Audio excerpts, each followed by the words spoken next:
Bonjour, je vous remercie de me convier à cette présentation, euh, non seulement de mon auguste personne, mais aussi de ma thèse, hein, qui est aujourd'hui publiée, hein. Et je vais donc je vais remercier tous les dirigeants de cette institution, hein, et remercier particulièrement le professeur Traoré qui m'a vraiment fait l'insigne honneur d'être ici aujourd'hui. Et je remercie le frère Gougou, voilà, qui aussi est là. Donc, je vais avant tout me présenter, hein, et ensuite je présenterai la thèse qui est l'objet d'aujourd'hui, c'est-à-dire la présentation de cette thèse. Donc, pour ma présentation, je suis Makan Keïta. Je suis de nationalité guinéenne et j'ai fait mes études à Paris 10, à Nanterre, et donc où j'ai préparé cette thèse-là, le doctorat d'État, hein, avec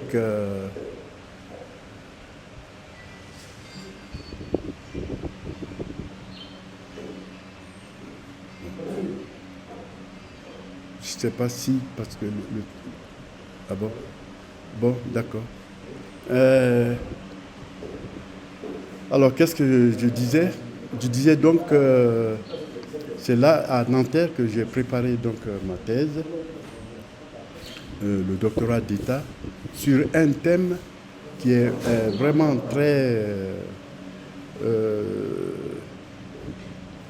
enfin, qui aujourd'hui, après 40 ans, se trouve être aujourd'hui vraiment d'actualité.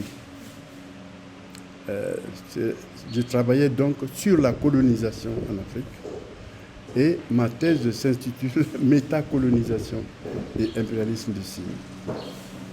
C'est sûr que la thèse aujourd'hui est d'actualité, mais c'est un peu complexe et un peu compliqué ce métalangage de dire métacolonisation et impérialisme du Sine. Donc vraiment, il va falloir bien développer. Et c'est pour ça, aujourd'hui, on me fait appel pour essayer de comprendre un peu cette thèse. Donc, pour ma personne, comme j'ai dit que je vais vous présenter un tout petit peu, j'ai fait donc, j'ai commencé à Marrakech comme maître de conférence à l'université Kadi Hayat, où j'ai enseigné l'économétrie et autres. Ensuite, au Burkina Faso, à l'université de Ouagadougou, où enfin, j'ai beaucoup travaillé dans l'enseignement, mais aussi j'ai été conseiller de Blaise Compaoré, pardon, excuse-moi, Thomas Sankara. On a toujours, c'est celui qui est mort, on enlève du mal à. Donc avec Thomas Sankara, j'ai été le conseiller de Thomas Sankara pendant que j'enseignais à cette université. Donc je suis un tout petit peu porteur d'histoire maintenant pour les jeunes qui nous regardent aujourd'hui. Ensuite, j'ai été à l'université Omar Bongo, où j'ai fait de l'édition même de production universitaire là-bas. Après, je suis venu à Abidjan, à l'université Félix Houphouët-Boigny, là-bas, qui abrite justement l'institution où je travaille, qui s'appelle le CAMPC, le Centre africain de management et de perfectionnement de cadres. Là-bas, j'encadrais les top management, qui consiste à aller dans plusieurs pays et à donner des conseils et la formation aux cadres. Bon, c'est nous qui, à l'époque, c'est nous qui formons les enseignants de l'université Félix Houphouët-Boigny, etc. Bon, donc, après cette brève présentation, je vais venir maintenant à l'essentiel, l'objectif de cet entretien, qui est la présentation de cette thèse intitulée donc Métacolonisation et impérialisme du signe. Bon, évidemment, quand on dit métacolonisation, tout de suite on est rébuté et on dit mais c'est quoi cette histoire? Et du signe en plus, c'est quoi cette histoire? Et ça, c'était... La publication n'a jamais été confirmée, alors qu'à la soutenance, j'avais bien eu mention très honorable avec publication et félicitations du jury. Malheureusement, ça n'a jamais été publié, on ne sait pas pourquoi. Et quand ça a été publié, c'était vraiment avec des fautes de transcription énormes, de contresens au bout de 40 ans. Vous voyez? Et vraiment, bon, je l'ai pris en tant que tel. Avoir déjà une trace d'écriture, c'est bien. Même si, par ailleurs, bon, aujourd'hui, voilà la preuve, je peux rectifier ce qu'il y a à peu près dans ce travail-là.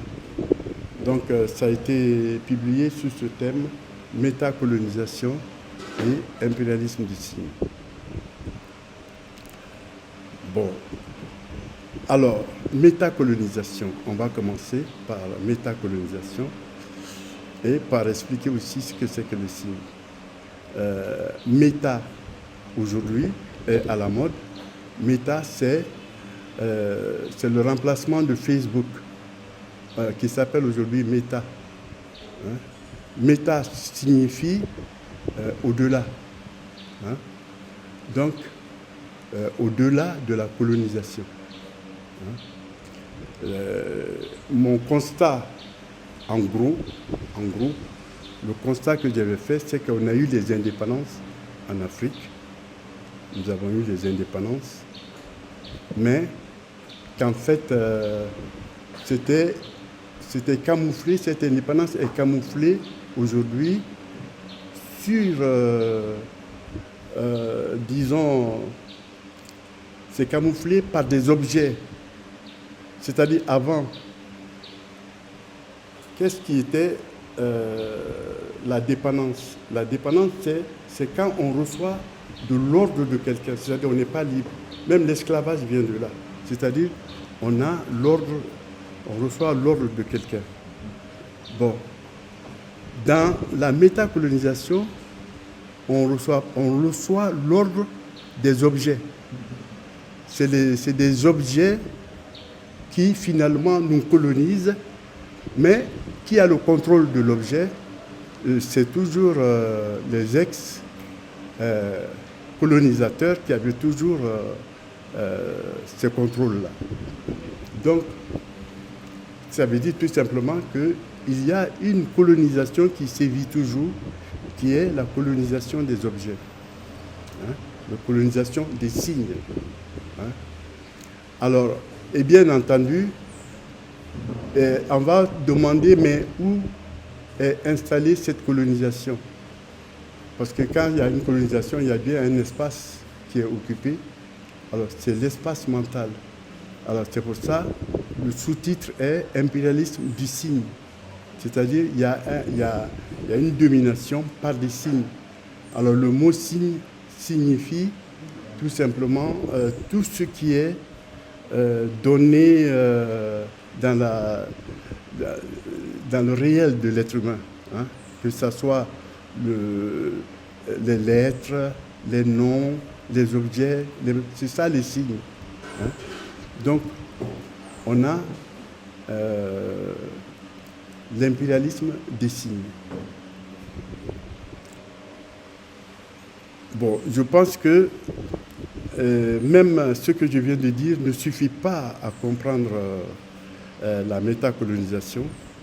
Il faut dire effectivement, à travers le développement de ce que je vais faire, de ce que je vais faire maintenant, on va peut-être tenter de faire comprendre cette métacolonisation. Bon, je commencerai par rebuter, disons, les auditeurs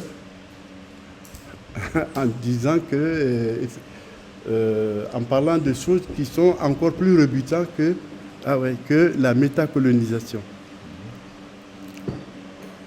Alors, c'est quoi? C'est la mort. Alors, évidemment, quand on va parler de la mort ici, les gens ils vont se dire, mais comment? C'est quoi cette métacolonisation? Qu'est-ce que ça va chercher dans la mort?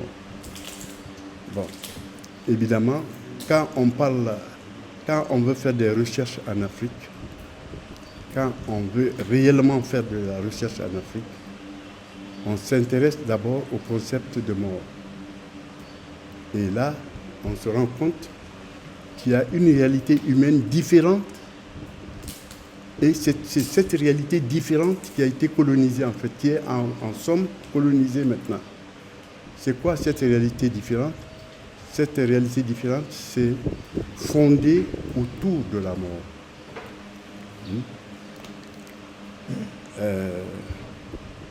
La mort, c'est quoi en ce moment?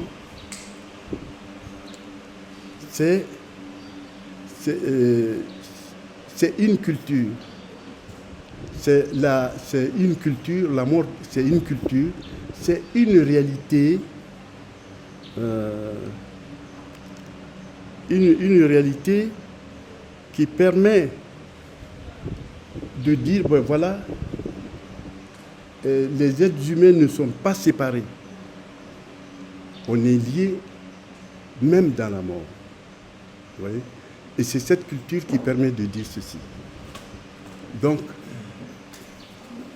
c'est important qu'on parle réellement de la mort à partir du moment où on pénètre le sol africain. C'est-à-dire que j'ai fouillé l'Afrique subsaharienne en Afrique du Sud, mais c'est exactement ce terme qui recouvre tout. C'est-à-dire que si on doit parler de culture générale, cette culture générale tourne autour de la mort. Bon. Évidemment, quand on parle de la mort, on va avoir le terme qui est beaucoup plus usité en Afrique. C'est quoi? C'est le sacrifice. Vous voyez? C'est le sacrifice qui est usité. Mais le sacrifice, c'est quoi exactement le sacrifice? Le sacrifice, c'est simplement un don.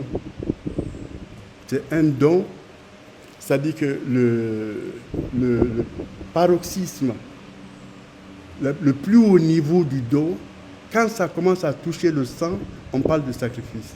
À partir du moment où ça touche le sang, le don, on ne dit plus don, on dit sacrifice. Vous voyez? Donc, ce que je veux tout simplement montrer, que c'est une culture qui tourne autour du don.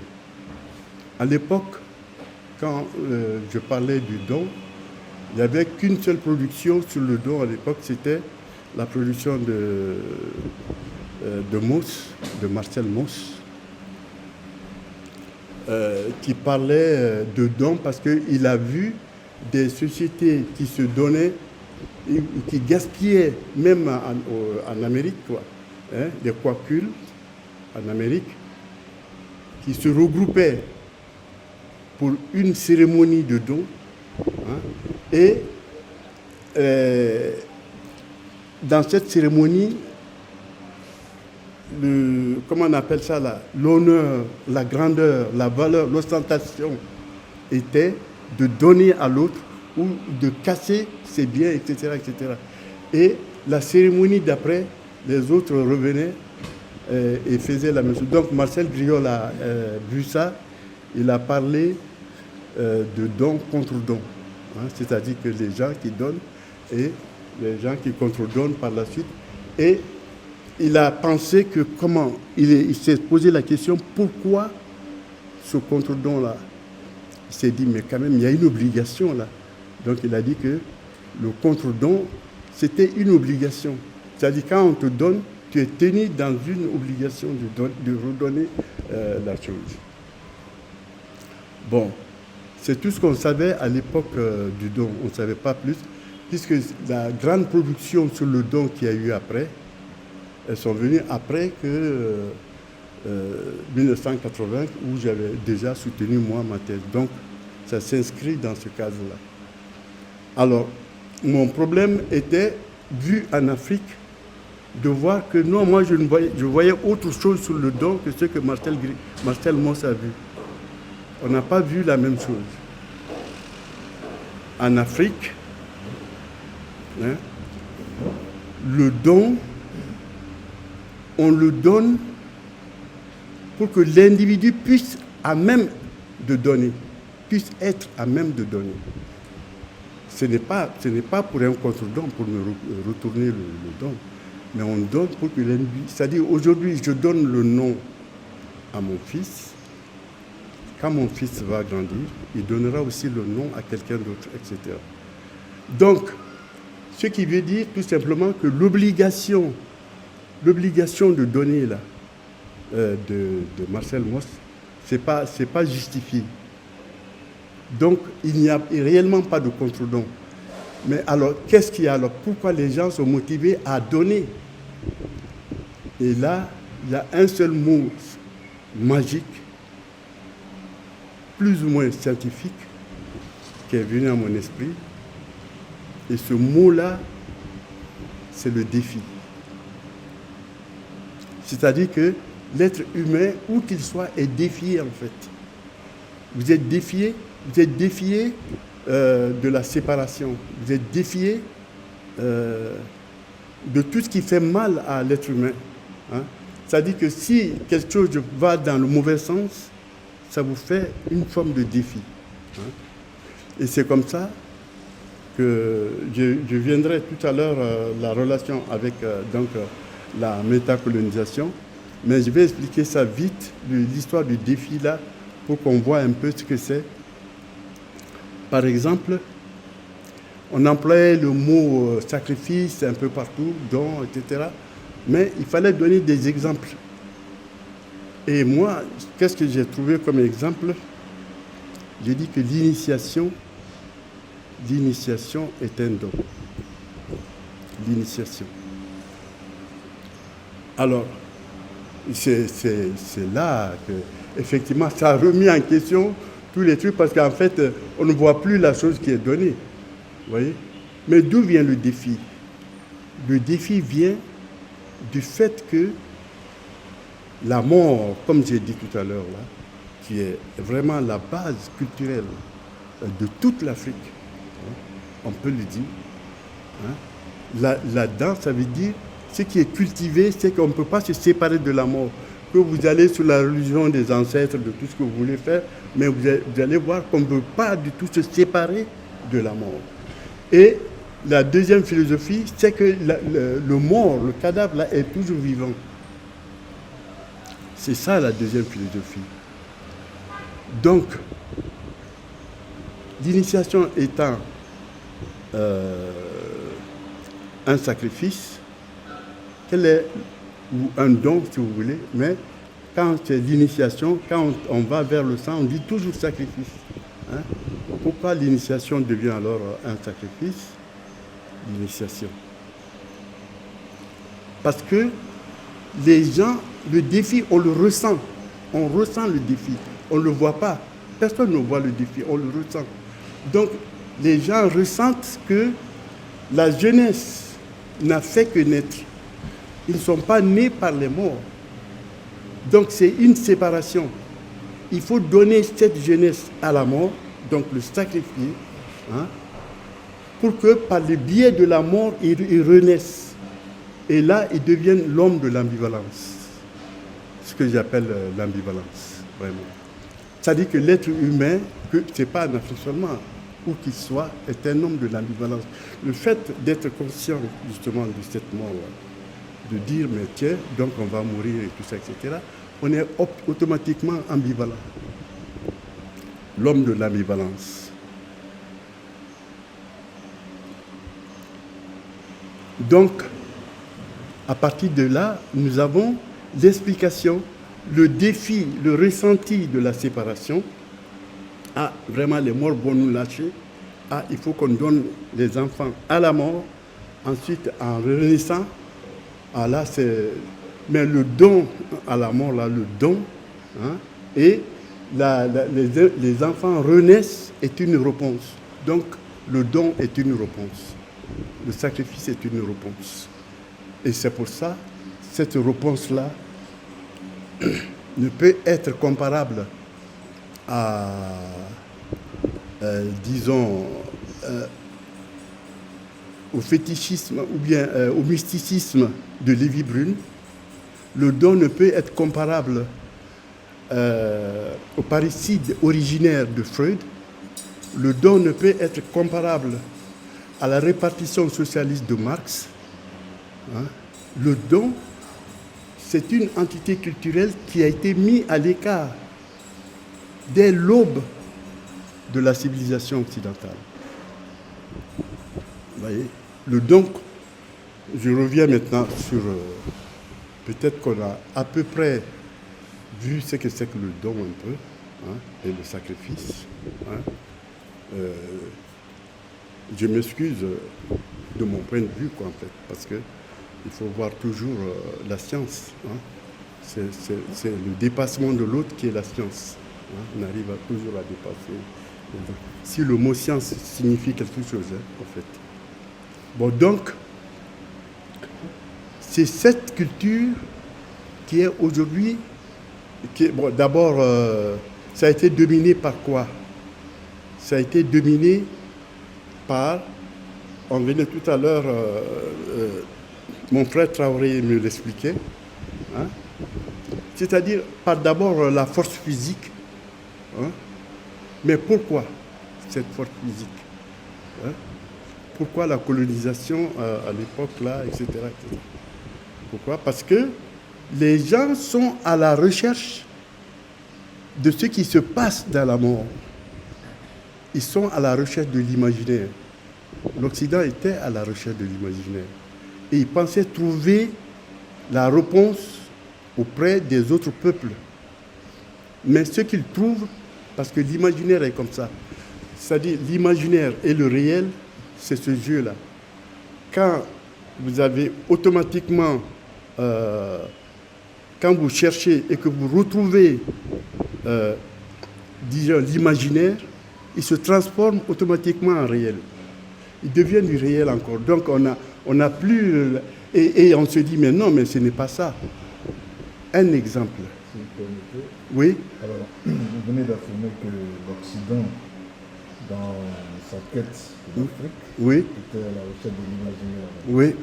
Alors que ce qu'on a toujours perçu oui, comme une démarche occidentale, ouais, c'était plutôt la quête de la richesse matérielle, ouais, la quête voilà, au niveau impérialiste. Voilà. Alors, est-ce que vous pouvez nous expliquer un peu Oui, disons que, bon, l'imaginaire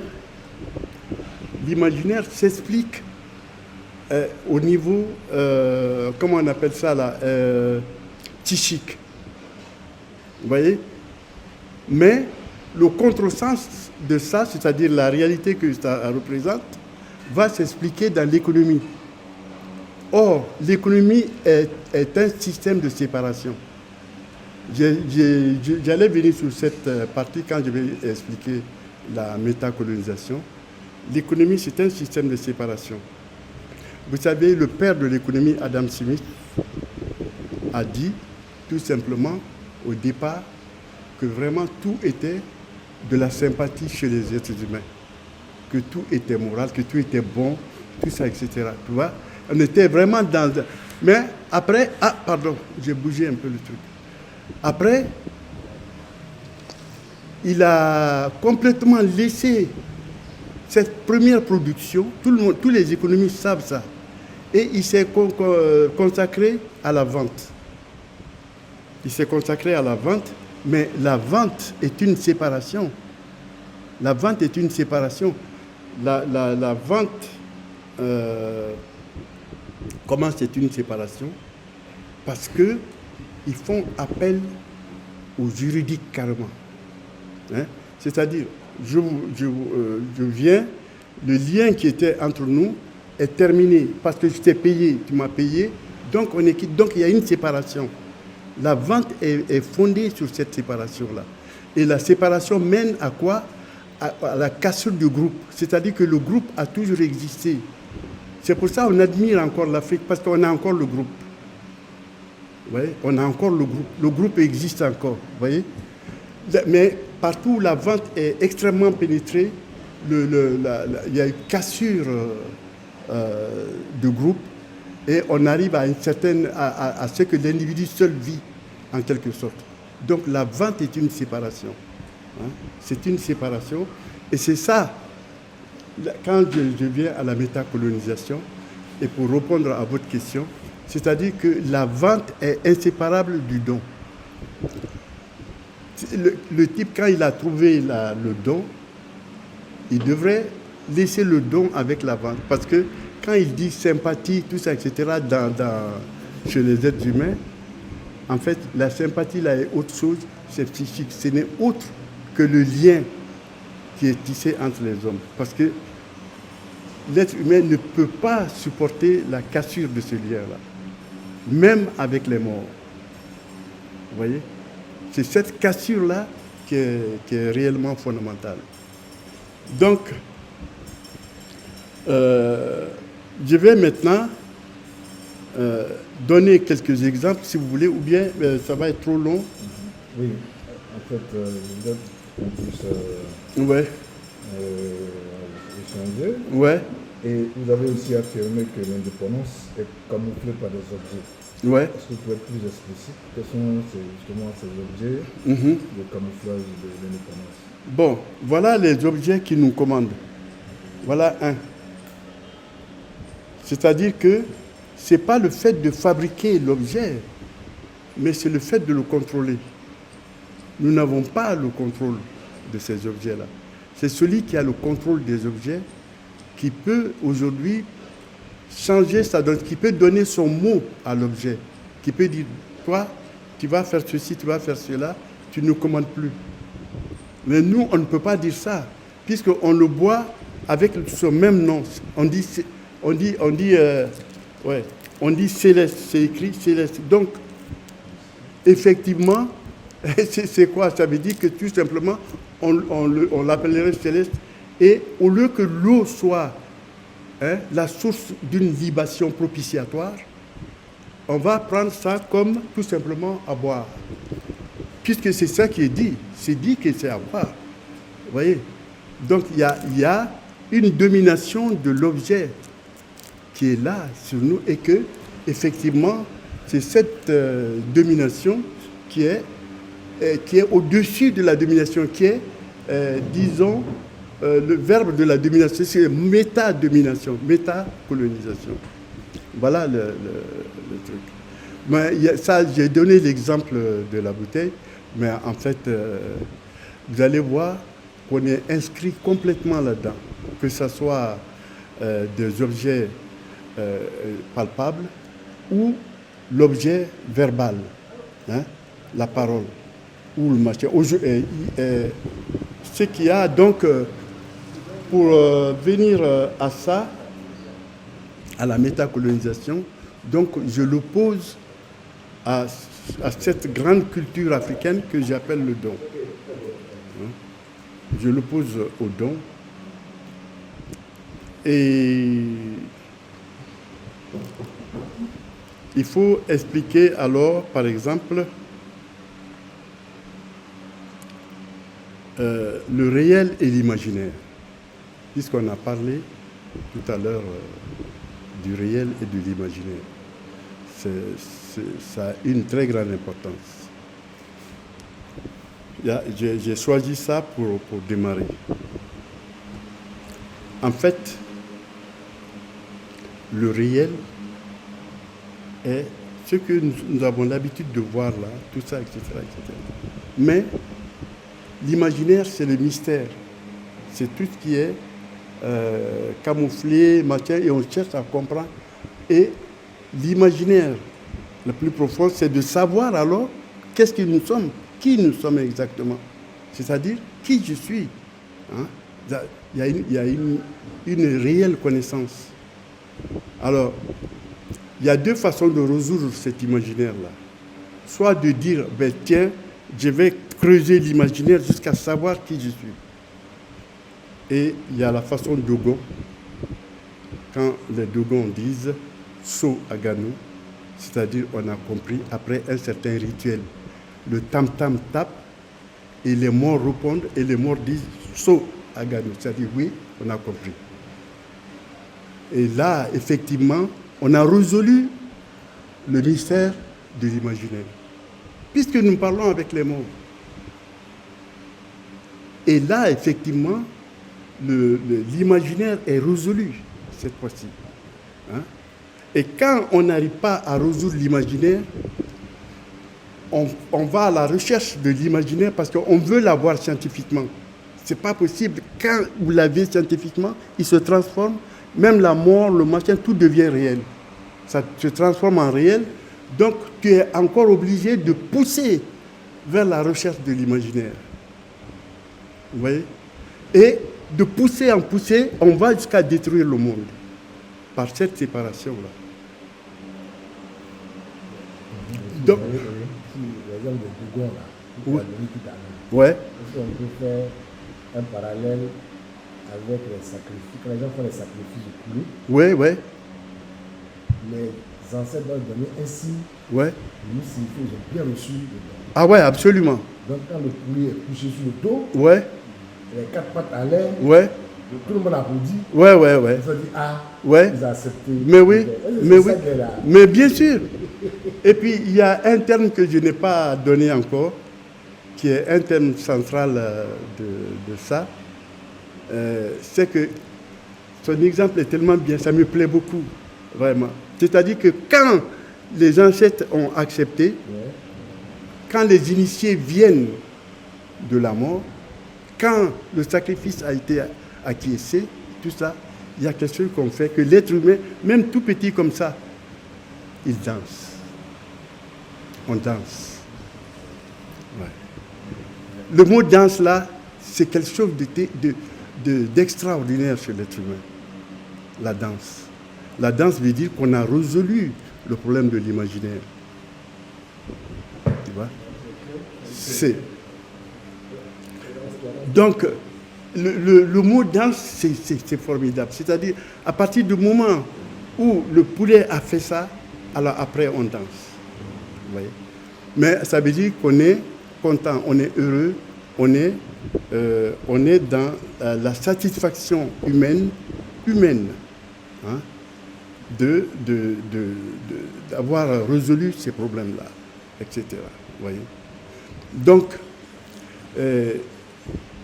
pour vous dire, je reviens toujours, parce que c'est le chapitre, sur 5 chapitres, il y a le réel et l'imaginaire là. Hein? Je reviens toujours sur le réel et l'imaginaire. Aujourd'hui, nous en sommes là. Ce qu'on appelle l'intelligence artificielle. Hein? En fait, l'intelligence artificielle, heureusement que moi j'ai enseigné la statistique, parce que quand vous enseignez l'analyse des données, vous connaissez exactement ce que c'est que l'intelligence artificielle. C'est tout simplement la probabilité, hein, de trouver quelque chose qui est ou conforme ou pas conforme à la prédiction donnée et à l'ensemble des données qu'on a à magasiner. Nous, quand on a fait à l'époque l'intelligence artificielle, c'est tombé à l'eau. Personne ne pensait plus à l'intelligence artificielle. Pourquoi? Parce qu'il n'y avait pas de machine. Il n'y avait pas de machine capable d'avoir tant de données et de résoudre tant de données à la fois. Aujourd'hui, l'être humain a pu résoudre cette histoire de machines. On a des machines quantiques, des ordinateurs quantiques, capables de brasser des milliards de données à la fois. Donc on arrive à quoi? On arrive à la conversation ordinaire, ce qu'on a aujourd'hui, ChatGPT. Hein? C'est que la conversation avec l'intelligence artificielle. Les gens ont même peur. Pourquoi? Parce qu'on arrive à une très grande aberration. La machine se retourne contre l'homme un peu. Et d'ailleurs, les gens qui ont dit à un moment donné qu'il faut arrêter ChatGPT, c'est-à-dire, en fait, ils n'ont pas peur. Pour eux, c'est qu'ils n'ont pas encore d'outils de contrôle de ChatGPT. Est-ce que nous, on peut avoir le contrôle là en Afrique aujourd'hui? Est-ce que c'est possible d'avoir le contrôle de ChatGPT? Donc, tant qu'il n'y a pas, disons, cette distinction dans la résolution de l'imaginaire, on est toujours dans l'expectative. Parce qu'en fait, les avatars que nous avons, c'est un peu les morts que nous on avait. Mais à la différence, nous on vivait avec nos morts. Ils nous répondaient. Et là, les avatars, ils sont là, mais ils sont déjà dans le réel. Vous voyez, ils sont déjà dans le réel. Donc, il faut aller rechercher derrière les avatars, d'autres avatars, etc. On ne va pas en finir. Vous voyez? Bon. Vous voyez? Alors, dans votre ouvrage, vous avez abordé la question de la sorcellerie. Oui. Voilà, vous avez dit la sorcellerie, un échange réversible. Ouais. Alors, est-ce que vous pouvez nous en dire plus? Bon, d'accord, merci.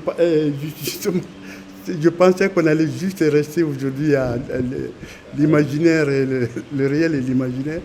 Mais bon, si vous voulez, il n'y a pas de problème. Hein. On peut aborder petit à petit, sans approfondir, parce que je n'avais pas fini avec l'imaginaire et le réel. Mais je vais aller donc sur la sorcellerie. Hein. La sorcellerie, on n'a pas trouvé d'autres systèmes pour englober l'histoire du don. C'est-à-dire, on n'a pas de nom. Peut-être que les égyptologues peuvent l'avoir aujourd'hui. Il faut un nom pour englober le système de don. Et dans mes recherches en Afrique, le nom que j'ai trouvé, c'est sorcellerie. Vous voyez? Le don est un échange réversible, mais c'est avant tout un échange sorcier. C'est un échange réversible. Pourquoi réversible? Vous voyez? Dans certaines langues, on dit Punasini, c'est-à-dire le demain d'hier. Tu vois? Le demain d'hier, ça veut dire qu'il y a une réversibilité, en fait, même dans le temps. Même le temps est réversible. Vous voyez? Donc, si on est conscient de ça, le problème, c'est ça qu'en Occident, on n'a pas vite compris, en fait. Ce qu'on n'a pas vite compris, c'est comment on appelle ça, là? Il faut que j'arrive à ça, là. C'est-à-dire, voilà, on n'a pas compris que il y a une réversibilité dans un système humain. Quand le système humain est réellement humain, c'est vraiment réversible. Ça ne peut pas être... Donc, il y a certaines choses qui sont sur le masque. Hein. Vous avez vu le dernier chapitre que j'ai? C'est un petit chapitre, mais il est très grand. Ça s'appelle le regard du masque. Hein. C'est très important. Un jour, on va arriver peut-être à l'explication de ça, mais on va rester d'abord sur la sorcellerie. J'ai vu des gens, parce que c'était une espèce de tabou pour les intellectuels de parler de sorcellerie, ça faisait pas scientifique du tout, c'était complètement contraire à la déontologie universitaire, scientifique et tout. Mais on a vu des très grandes productions sur la sorcellerie. Evan Pritchard, hein, c'est quelqu'un qui a beaucoup écrit sur la sorcellerie. Il y a eu d'autres écritures qui sont sorties sur la sorcellerie. La sorcellerie, c'est ce qui englobe un tout petit peu la dicton du don. Vous savez, le sorcier. Vous allez voir dans plusieurs sociétés africaines, même sur les Xhosas en Afrique du Sud, il y a le sorcier du mal et le sorcier du bien. Vous voyez? C'est-à-dire que le sorcier, lui-même, on peut le prendre et le mettre à l'épreuve. Explique-nous alors la mort. Il ne peut pas. Alors, il tremble, il ne peut pas expliquer. Il gesticule, il fait des trucs et tout, etc. Et finalement, il succombe au regard du groupe, vous voyez, et il avoue sa sorcellerie. Mais en réalité, c'est le fait tout simplement que on ne peut pas, dans le domaine de l'imaginaire, c'est tellement bien fait en Afrique, on ne peut pas expliquer l'imaginaire par le réel. C'est ça la sorcellerie. Bon, il y a des dimensions, très très bien que je peux faire ressortir. Par exemple, dans cette sorcellerie, qui est connue beaucoup en Occident et que j'ai mis dans le truc, c'est Édipe. Édipe, c'est quelqu'un que Sophocle a décrit dans les tragédies grecques, comme un gars qui a été lésé par le destin, et tout ça, etc. Il a été jeté au mont Cicéron, et parce que quelqu'un est venu prédire à ses parents Laios et Jocaste, quelqu'un est venu prédire que vraiment l'enfant là, il vous serait fatal. Faites attention. Donc ils ont jeté l'enfant. L'enfant là a grandi et il a démenti, socialement il a été connu, et il a démenti la vérité du Sphinx. Le Sphinx, c'est quand même celui qui détient la haute vérité et tout, etc. Tu vois? Et d'après Sophocle, parce que vraiment... Bon, évidemment, ce garçon a été retrouvé, il s'est battu contre le chef de sa contrée-là, de sa cité, qui était le roi à l'époque, et il a tué le roi, et il a épousé la reine. Et le sorcier est venu, Teresa, qui a dit « Ah, mais tiens, c'était bien prévu que, effectivement, le gars que tu as tué, c'est ton père. Et l'autre que tu as épousé, il n'est autre que ta mère. » Donc, Édipe s'est crevé les yeux, tellement il était pris de honte, d'humiliation totale publique. Il s'est crevé les yeux, il est parti rejoindre à Colonne, d'après Sophocle, la région des morts. Voilà l'histoire qui a été reprise par un certain Freud, qui a vu dans cette histoire, alors là, la destinée humaine, quoi. Alors que mon frère, on était dans la séparation du réel et de l'imaginaire. Et ça, il y a une vraie séparation dans Édipe, dans la conception dans la conception sorcière de l'Occident. Parce qu'on est tous passés par la sorcellerie, l'Occident aussi, etc. Mais cette conception édipienne, par exemple, a été repris par un écrivain, comment il s'appelle, Fortes. Fortes a dit que si Édipe était en Afrique, le destin qui s'est joué sur lui comme ça allait être renversé, allait être réversible. Vous voyez? Et c'est cette réversibilité n'est autre que l'œuvre de la sorcellerie, l'œuvre du don, qui est réversible. Le don en soi est toujours réversible. Et le don appliqué à n'importe quelle culture est réversible. Oui. Donc voilà la sorcellerie, le démarrage. On peut dire aujourd'hui donc que nous sommes des sorciers. Tout ce qui est occidentalisé se trouve être sorcier parce que nous sommes tous Édipe. Hein? On est tous Édipe, c'est-à-dire on a tous le sorcier. On a le sorcier, on est tous des sorciers. C'est-à-dire tirer le diable par la queue. Nous tirons tous le diable par la queue aujourd'hui. Hein? Voilà donc la position où nous en sommes. Est-ce qu'il faut rejoindre le don? Et comment? Et tout ça, etc. Là, je retrouve, j'ai sauté 6, 7, bon, c'est pas grave, pour parler du regard du masque. Je ne sais pas si j'ai le temps. Voilà. Parce que les chapitres les plus intéressants, c'était ce que je recommande aux gens de lire, parce que ça a été cité dans les institutions. Cette partie-là a été citée dans pas mal d'endroits. C'est le sacrifice obligatoire, c'est-à-dire pourquoi le don est obligatoire. Le don est obligatoire à cause du défi. Bon, je laisse tout ça. On va venir. On va couper d'abord pour la réponse. Faut conclure. Ouais. Vas-y. Oui. Tu peux continuer, non? Ah bon, d'accord. Ah ouais, c'est bon. Ouais.